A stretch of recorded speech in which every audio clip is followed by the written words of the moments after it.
ભરૂચ કોંગ્રેસ આગેવાનોએ જણાવ્યું કે હાલ ભરૂચ શહેરમાં ટ્રાફિક સમસ્યા ચરમસીમાએ છે.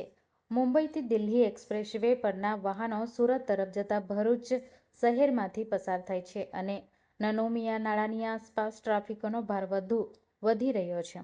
પાલિકા દ્વારા નાળાને પહોળું કરવાની કામગીરી હાથ ધરવામાં આવી છે, પરંતુ તે ધારાધોરણ મુજબ નથી.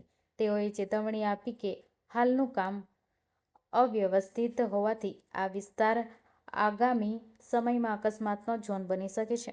કોંગ્રેસ તાત્કાલિક કોન્ટ્રાક્ટરના લાયસન્સ રદ કરવાની માંગ સાથે નવી ડિઝાઇન અને મજબૂત પ્રોટેક્શન વોલની કામગીરી માંગ ઉઠાવી છે.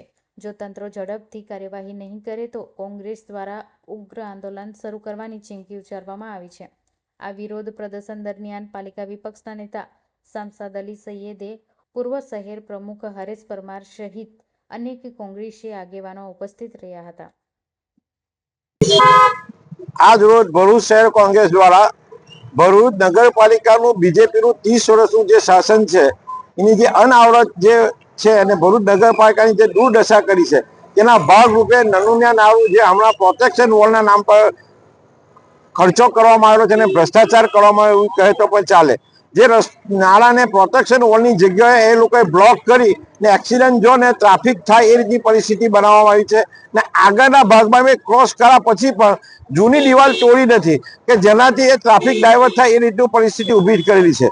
આ તકે ભરૂચ નગરપાલિકાના વહીવટદારની જે અનાવરત છે તો કોંગ્રેસ આ પ્રત્યે માંગણી કરે છે કે આ જે કોન્ટ્રાક્ટરે જે કામ કર્યું છે એને ફરીથી આ જે દિવાલ તોડીને ફરીથી રિપેર કરવામાં આવે ને એક્સિડન્ટ ઝોન ને જે ટ્રાફિકની જે સમસ્યા ઊભી થઈ તે દૂર કરવામાં આવે. નહીં તો આવનાર સમયમાં ભરૂચ નગરપાલિકામાં હલ્લાબોલ કરી આ બાબતે એમનો ભ્રષ્ટાચાર ખુલ્લો કરવામાં આવશે.